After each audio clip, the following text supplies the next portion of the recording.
Good afternoon, everyone. And would like to congratulate Srikanth and the entire KFin team for this first ever initiative. I think we have a fantastic crowd here. For a change, I have a simple job to do. I have to ask questions. So generally, I'm on the other side. I have to reply to questions. And I think the topic which has been chosen is very, very relevant because we are talking about advisory practices for the next generation. And as we all know that we are a young country and we have 65% of our population below 35 years. The median age is 28. And we have millions and millions of young kids who will get into the workforce. But clearly what I've observed, having kids now who are between 18 and 21, I think clearly today's generation thinks very, very differently from the generation which was maybe a decade back or 2 or 3 decades back. So this will be a very interesting conversation, and we couldn't ask for a better panel than this, and it's a diverse panel. Unfortunately, we have 38 minutes, which is now 28 and a half. So we have a lot of wisdom out here, but limited time, so we'll try to see how best we can cover everything. All of them are my very close friends. Rinju, I'm meeting for the first time. I worked with Nirad Bhai, Rupa, Suresh, Kirtan, of course, is a dear friend. So it's lovely. I think all of them are coming with very different expertise, and I'm sure they will be able to add a lot of value. And last thing from my side is all the questions have been drafted by my son on the WhatsApp. He's 21, right? So we will have the questions from the next gen itself, right? So we'll begin. I have 5 or 6 questions. Questions are standard. All of you have to answer on those standard questions, your thoughts, your views. So I'm not shooting different darts at different people. All right, so I think that way we can manage the time also well. Just to warm up this session, the first question I would like to pose to all of you for very, very broad thoughts, very broad, and we'll get into specifics later on.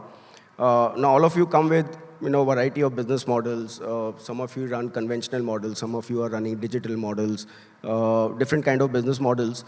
And I'm sure you are coming across many young people, maybe first-time introductions or maybe kids of your existing investors.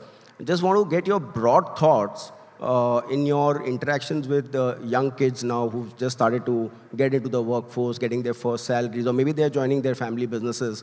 What do you hear from them? I mean, what are, in general, thoughts when it comes to investing? I mean, are they really keen on investing, or they want to spend first and then think about investing? And if it is investing, then broad, what is their thought process? Just, from your own experiences, yeah? So maybe we can start with Kirtan. The youngest guy, I think, is Kirtan or Suresh. I don't know, one of them. No, I'm old enough. Okay. Akhil, thank you so much, and welcome everybody on the panel. I think, let me take you a little back. Mr. Anand Mahindra tweeted some time back that the second generation is actually more interested in running the family office than running the business. I'm not sure if everybody will relate, but I see a lot of that happening in real life conversation with clients. So when you sit with the second generation and you cannot ignore them because probably if not today, 10 years later, those are the guys who are going to continue or decide whether they want to work with you or not. They are definitely not like the fathers were, right?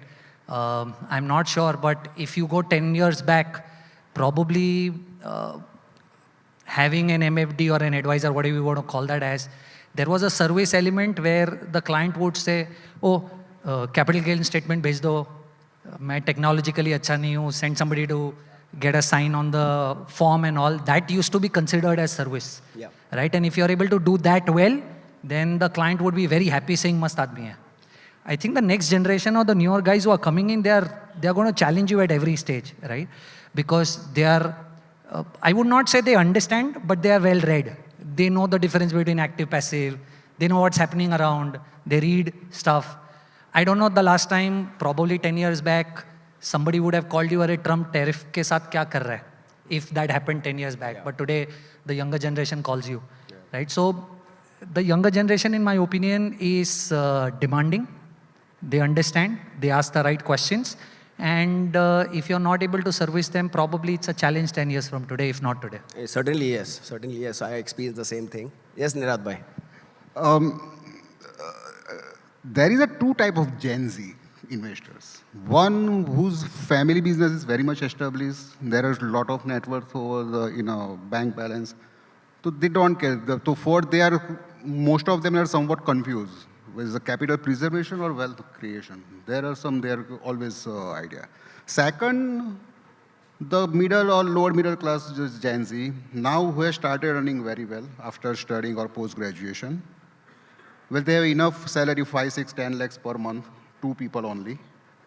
Now, but because of they coming from lower middle class, their aspiration is very high, and hence their spending is like anything. One international trip, two domestic trip, so and so branded apparels, branded digital anything. So they save very less, but their aspiration that we need to retire at 50. My kids must be study at so and so high-fi school per se 5 lakhs, 7 lakhs, 8 lakhs per year's fee. So for their, I think it's difficult to plan out their planning, not for the Gen Z who has whose father, whose generation has made a lot of money. Yeah, yes. So, Absolutely. Yeah, Ranju. congrats to the KFintech team on such a great product. I'm sure we'll go through it in detail and it'll probably be great. Akhil, I'll give you my perspective. At Scriptbox, we have more than 48, 49% of the investing customers who are actually below 40. Oh my. So I'll give you that perspective and Gen Z, the yeah. next gen, right? Absolutely. Sort of remains the same that as an advisor, what is table stakes? You have to give good advice, you have to give a good experience, and you have to give good outcomes. That is table stakes. But for the next generation, without a digital experience, I know I'll sound like a broken record, but without a digital experience, it's going to be very difficult to hold on to that. And one more piece that I think is, as an advisor, you have to win his trust. Just because you've served the previous generation doesn't mean that you have something, you have a chip on your shoulder. So the next generation is much more informed, and when you give a piece of advice, be rest assured it is going to be double-checked somewhere else. Yeah. So go, like I said, go back it up with data, back it up with the right intentions, but make sure that you're giving the right advice as well. Absolutely. And I think Scriptbox was one of the first one to go tech way, 2008. I was one of your first investors.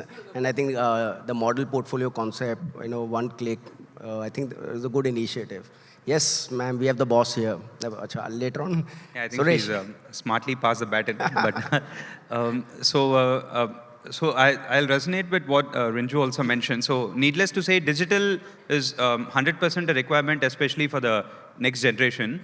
I would say there are 3 other particular points that I have come across that are very specific to the Gen Z investors. And from my perspective, might not be talking about, say, the very high net worth next generation Gen Z, but I am coming from a perspective more of retail Gen Z investors, right? Like a typical investor on a grow platform is, what will fit what I'm about to say. So number one is the average risk profile of a 20 to 25-year-old today is much larger, much more risk oriented towards what it was 10, 20 years back, right? So we've come across so many cases where a person is completely okay with testing out something new, but losing 20,000 or 30,000 rupees in return, right? So the intensity with which they approach this is such that they, even if it is not going to give good returns or there's no predictability, the fact that there is some excitement around the product matters much more to them. So which goes back to saying that the risk profile of the new investors, the Gen Z investors, is significantly higher than the risk profile of the risk ability of what the previous generation was. Number 2, they are willing to, and they focus more on convenience and value that's derived, right? Say, for example, I very routinely come across these viral posts that Swiggy or Zomato, right? Say, if I directly go to the restaurant, I'll have to pay only 400 rupees, but on Swiggy, it is 800 rupees. But actually, what is happening is these people post about it, there's some engagement, and the next day evening, they go back and order on Swiggy, right? So that is the reality, and for the right reason. So it's because they choose to value that convenience that Swiggy or Zomato provides. And I feel that is what is very critical in this profession of being an advisor as well. And third point is the value of a relationship what they ascertain the value to a relationship is decreasing day by day, right? A very interesting analogy I came across some time back is in US, if you look at the number of people who are 30 to 35 years of age, the divorce rates today compared to 2 decades back is 4 times higher, right? So a simple way to think of it is if spousal relationship is something that they seem to be caring lesser and lesser about. And India generally takes the trend of what happens in the Western world too. What kind of value will they ascertain to a financial advisor relationship, right? So they will be ready to cut ties and move on if things don't work for them. So just approaching from the basis of, hey, look, I managed maybe your parents' money or someone else's money, and I would like to manage yours also, can be a good starting point. But just based on relationship, it's unlikely that they will stay your client for a longer duration. So these are 3 points which... Absolutely. So Rupa ma'am, and let me tell you about Rupa ma'am. I think she is the perfect one for this answers because I think she would have made maximum 1,000 patis into multi-crore patis. I think whenever I meet her, she keeps giving, she shows a lot of testimonial statements. So I think it will be interesting to hear Rupa on this. Thank you, Akhil. And I wanted to take this question the last because I will put a behavioral aspect to it, okay? See, everything, technology is an enabler. At the end of it, behavior matters the most when it comes to investment. So what is observant is saying that you should see saying that which is the background that investor is coming. The youngster is coming for a scarcity background or he's coming from an affluence background. If he's coming from a background where he's gone through a lot of difficulties, all of those people's relationship with money becomes very different. The guy who comes with affluence has the risk-taking ability more. He's got a lot of money to lose. He's got the exposure. He's gone and studied abroad. But there is a lot other population which is there in India, which needs cajoling, which needs people to say that you need to come and invest and start looking at long-term wealth creation because they are coming from a scarcity background, their exposures are less. And that's why look at the kind of penetration which is happening. Yes, the fintech platforms have penetrated, but is it that we have taken the 100% of it? No. So it's behavior. It's more about behavior from where they are coming. So if you look at the existing customers' children, like for example, in my case, I can only say that I only create HNIs. I never go to HNIs for money, because I never want to make a rich man rich. Yeah. I'm very clear about it. So a family where we have upgraded them from the absolutely lower income group to a HNI today, their children treat money and advice as different to a person who is very rich and the service is not.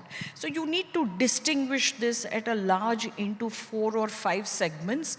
We can't paint it in one brush. Absolutely. Because if you paint it in one brush, then we are unfair to a larger society of people. So there's a lot of hand-holding. There's a lot of things which happen. I'm not saying fintech platforms are not. They're doing a fantastic job of reaching to people.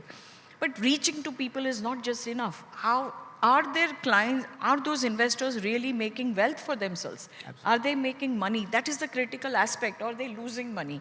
So there has to be a purpose. There has to be a real meaning to what we do at the end of it. Yeah, absolutely. Absolutely. No, so I think what Rupa ma'am said is leading to my second question is, so we have Nirad Bhai and Kirtan who have many large families, family offices, multi-family office kind of a structure, right? And so I'm sure you'll be dealing with a lot of second generation who are joining the family office. So that's one part. And then second, we have Rinju and Rupa ma'am and Suresh. I think you'll have mass, young investors. Maybe they are coming from, like Rupa said, middle class backdrop.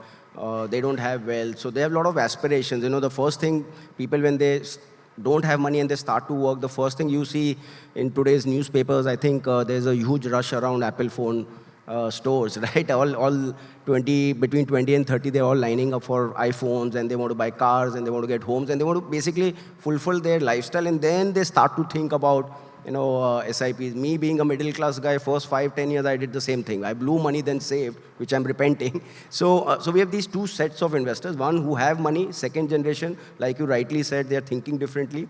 And one, these guys who want to spend, and then how do you, in both these sets, how do you communicate with them? How do you coach them?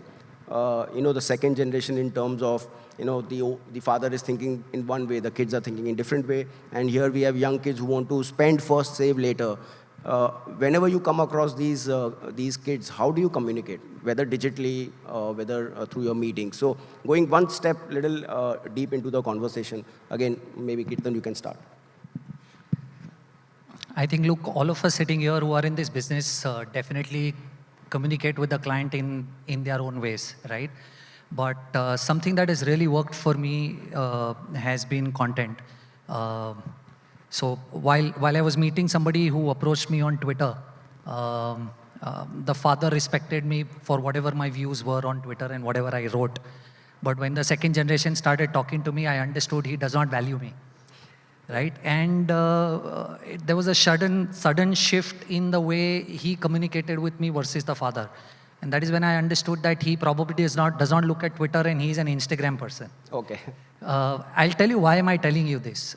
Suppose if I tell you something and you are a client and I'm an advisor, the same thing probably a CEO who's very popular and a known face tells you, you are consciously going to accept what he's going to say versus what I am. True. Now, why am I raising this point is because I believe, at least the clientele that we manage, that you will have to start coming across as thought leaders, right? Only then those guys will take what you are saying slightly more seriously in this age where data is so freely available, right? So my approach is very simple. If there is anything that is happening, I write about it and I share it with everybody. Yeah. Right?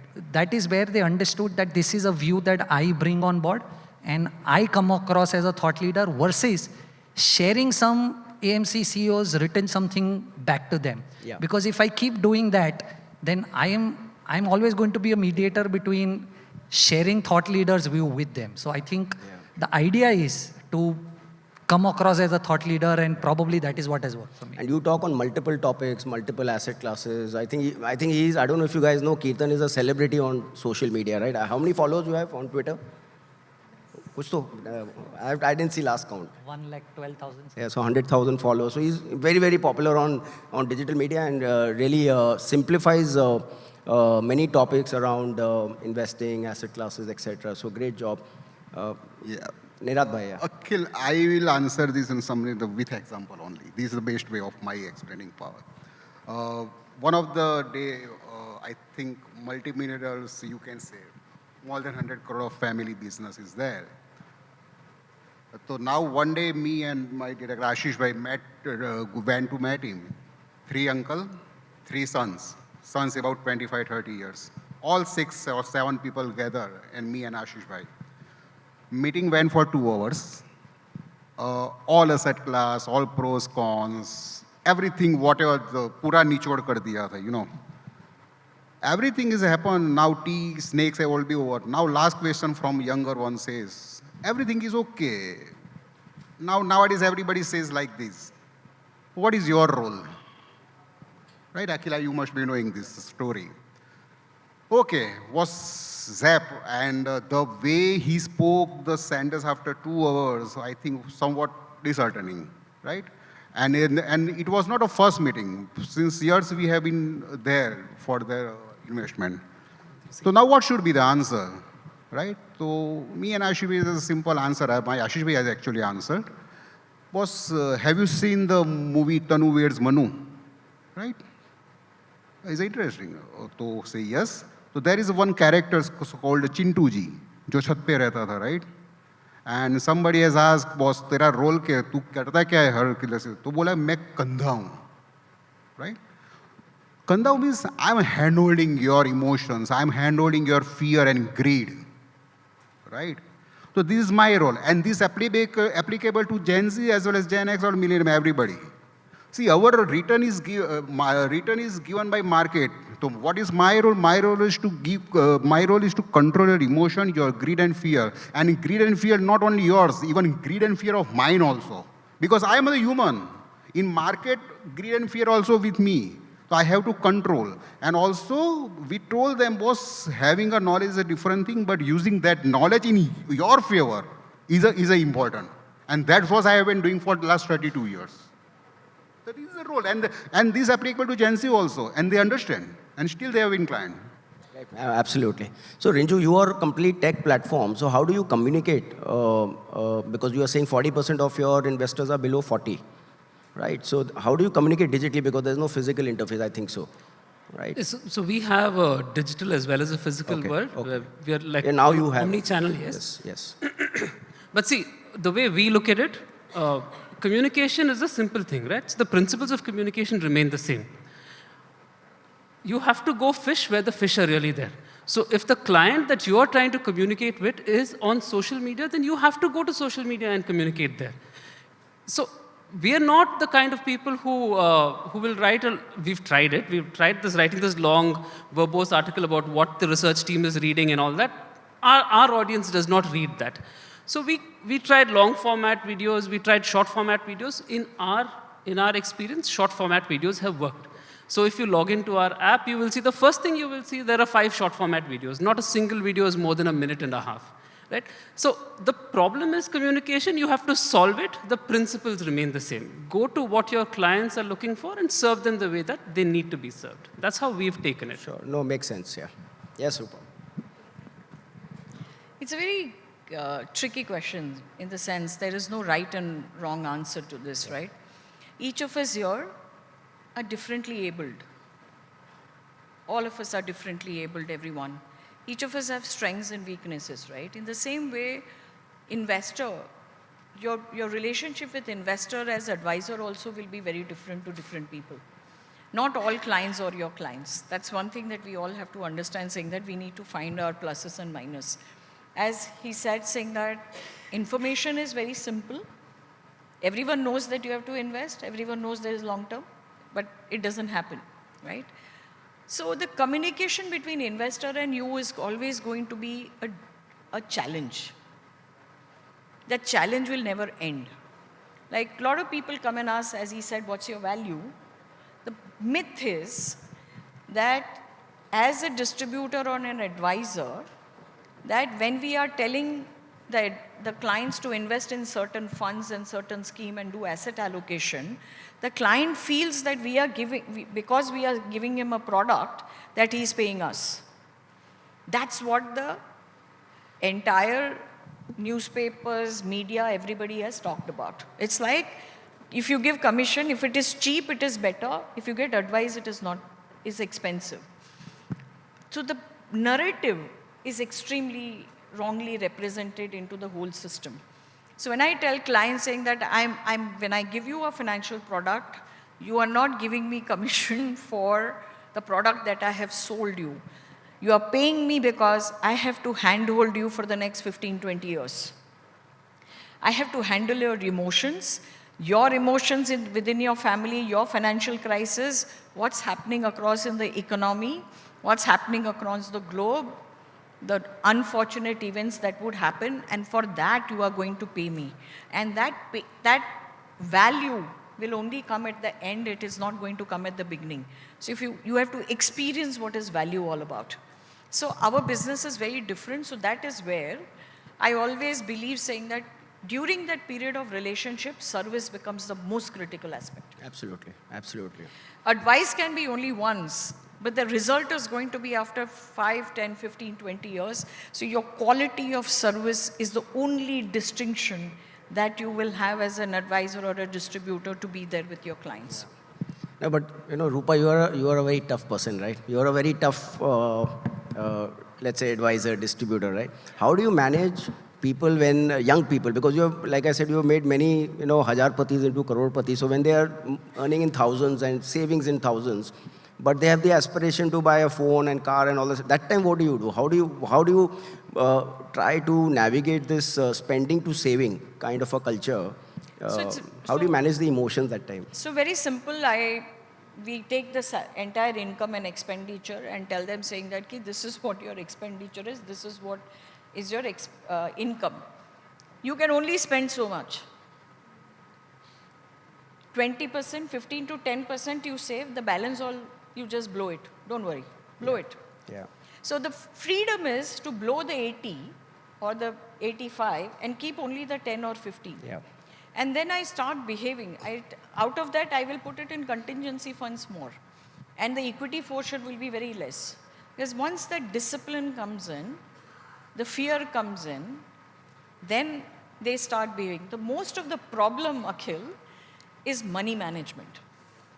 I think if you look at all clients, people earn well, but they don't save well and create wealth well. The only reason because is they don't have money management capabilities. Absolutely. So the only aspect that we all have to concentrate is saying that you have to have how do you help clients to look at that money management capabilities, and if you're able to handle that, you're able to sort out. Save before you Yes. spend. Yeah. Yeah. Okay, Suresh. So I think my view again might differ from some of the panelists here because the nature of investors I've seen are largely the 20, 25, 27-year-old Gen Z new retail investors. So one lesson is that these retail investors, they might not actually have the knowledge, and what they might be thinking is true might actually be wrong, but they absolutely hate to be told what you're doing is wrong, right? So my experience says that the moment I say, maybe contrary to what some of the people said, hey, look, you are going to pay me because I'm going to handhold you, right? They will be like, who are you to handhold, right? I can look up stuff on Google and, I'm not going to withdraw when markets are down. Actually, they will, but I think they feel they might not. So what is a different kind of an approach that we've seen that has worked for the younger retail generation is, number one, being more accepting of the fact that the new norm has changed, right? So say these people might want to try out FNO. These people might want to, invest in crypto. They might want to take the riskiest of bets. But rather than an approach of, do not do that, this might be better for you, saying something like, okay, fine, 10,000 rupees is your surplus. Why not maybe 2,000 at least do, dedicate towards maybe a mutual fund investment, which can be much more professionally managed, right? And take the 8,000 and do whatever you want. Even so, as Rupa ma'am said, not just saying that spend 80% and save 20%, even within that savings, the entry point has to be with a lower wallet share. And gradually with regular service, 1 year later, they will realize that, okay, actually, you know what, whatever I've done, I've not made any money. So should I maybe just increase my mutual fund portfolio rather than continuously losing in FNO? That they will only learn over a period of time as they have taken a hit. So we'll have to be cognizant of that and communicate accordingly. So ultimately, what you want to say is let them pay the learning fees. Sorry? Let them pay the learning fees. Yes. No, so I think you answered, your answer was to my next question, but so you can probably be free. So, obviously, now getting more into the product specific, I think, my interactions when I do induction sessions in our office, yesterday I was talking to a bunch of chartered accountants, all rank holders who joined us in the Young Leader program. They hear you and all those kind of things, and we are talking all the right things, SIP, long-term, equity, all that stuff. And then, when the Q&A will start, the questions will be FNO, high risk, crypto, Bitcoin, right? It is a question, right? My nephew is in US and he just got a job with Toyota, and so I said that, okay, you start doing SIPs. He said, Mama, crypto karunga, man, I'll put crypto. I said, bhai, you do 2/3 crypto, give 1/3 here, at least do 1/3 right investing, right? So cryptos, and also another trend is that given all the tech platforms, digital platforms, a lot of young investors are actually going DIY way. Unfortunately, they are also buying in descending order of performance. So these are some challenges, and like he rightly said that it doesn't help if you push them back that this is bad, but how do you kind of address this kind of situation that when these questions come, that give us the best performing product, make us rich ASAP, give us Bitcoin, crypto, FNO, all of those things. How do you tackle all these situations? And now we have like 2.5 minutes left, so maybe that can be the final one.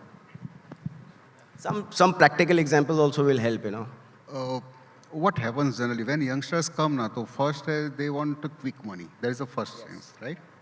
And they want to explore everything. And as particularly they whatever the things they heard from their friends who told them that successfully I have made money in crypto, I have made money in F&O kind of thing. When you give him statistics, not by my search by me, but is a public platform, like say F&O is a 91% losing money, and you are not enough that you are not lucky that you will fall in 9% kind. That kind of one person, I think Gen Z is now very smart also become that. Come to me and I have given a solve. Nowadays divorces happen, right? After marriage, 25, 26, 7, 30, 32 years divorce. I have given a solution. You should save money for alimony also, because there is chances of divorce also. Yeah, after 7 years, if he's earned more, 25, 30 lakhs is demand from wife. You should plan. And you zap, because nobody has given this kind of advice. Right. Right. Is it practical? Is it just last month's? Correct. So since we have a room full of advisors who are dealing with the same question, right? So let me be very frank with you, and I've actually faced this. So I have this client whose kids are really keen on crypto. If you are going to preach abstinence to a youngster, go in with an arsenal, right? So before you go and tell someone, don't invest in crypto, figure out which are the coins that he's interested in. Read the Satoshi Nakamoto paper. Yeah. So I went to speak to somebody who had an exposure to Monero and Filecoin. All I had to do was read the research paper behind that, and then you're going with a little more validity. Absolutely. Going there with a blanket, crypto is bad, don't do it, just doesn't cut it with the younger generation. That's my view. Correct. No, absolutely agree with you. Absolutely agree. So I think it's not that people don't ask. So basically, we humans are very greedy. And people who come on the platform always feel saying that I want to make fast money. Because that's how equity is positioned as, right? F&O and everything is positioned, you can make fast money. So everyone, that aspiration to make a large money is trying to get them to say that, okay, let me go into crypto or any other asset classes, which will make me fast money, because there are few who have come and said that. Of course, when people come to us, our view was completely different when it was till the time when in the US, when officially crypto was considered as an official financial instrument, we felt saying that now it is the right time saying that if it is officially done in the US, it is going to come in India. So you have to first understand saying that is it official? Is it legal? Because at the end of it, if something is not legal, then it is betting. Yeah. Clear betting. Yes. So once it becomes legal, then it is right. But then we always advise saying that keep aside something where you are ready to lose that money. Yeah. Only when you are ready to lose that kind of money, then you invest in that asset class, because you don't know. Yeah. There is no track record for the last 10, 15, 20 years. It's a very short period of time. So when you invest in such asset classes, you should have the ability to think saying that my money can become zero. Then you go and invest. Correct. Because it's all about habit. It's all about. So it is not saying no, but it is making them understand on the risk, on the positives and the negatives, say that choose your right thing, but be prepared to lose that 100%. Yeah. You should try everything, but Yeah. I mean, do it in. Yeah. I think Suresh has already given some answers. If you want to top up. In some sense, I might have answered. Yes. So my thoughts do mirror with what Rupa ma'am said. So rather than telling that, okay, do not do, like being able to explain what are the risks involved, and you can go ahead and do this, and this is likely to be a risky proposition for you. Why not also do something that is not so risky, so that you have like a fallback option? Those usually work quite well. So maybe if someone wants to start at 20,000 rupees in SIP, it's very well okay for the advisor. In fact, when the advisor says, yes, go take 10,000 rupees and try out something else, but let this 10,000 be relatively at a professionally managed and lower risk, the youngsters will in most cases appreciate the transparency and be like, okay, this person is kind of making sense. And over a period of time, 90% of the people do not make money, or they lose large amounts of money.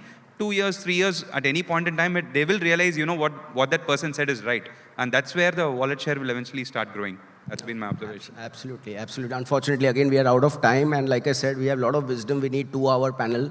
But we try to address some of the key issues when it comes to next-gen investing.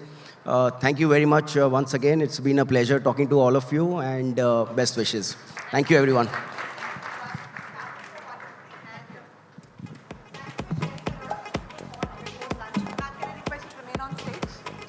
Thank you for sharing your inputs, your insights, and giving us a lot of food for thought just before lunch. All right, and now to felicitate our panelists, I would like to invite Mr. Pratik Tiwari on stage, please. Can we have a huge round of applause as he walks up? And let's begin with Akhil Chaturvedi. Please accept a small token of our appreciation. Next, let's felicitate Mr. Kirtan Shah.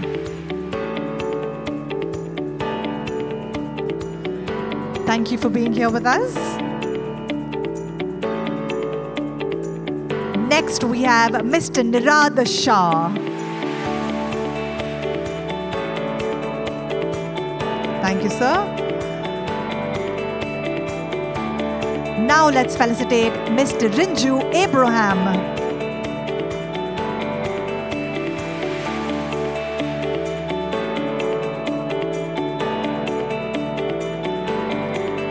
Next, let's felicitate Miss Rupa Venkatakrishnan.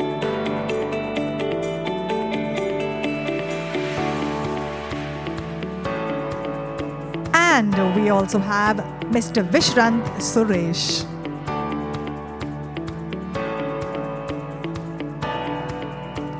Once again, such a pleasure listening to our wonderful experts and panelists. But before you leave, can I request you for one group picture, please?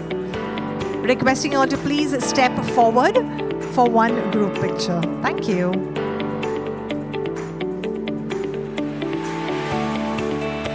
Yes, ma'am, the brightest. You've actually brightened the stage even more, ma'am. I think you need me in the center. All right, ladies and gentlemen, before you go for lunch, can we have a huge round of applause for our wonderful panelists?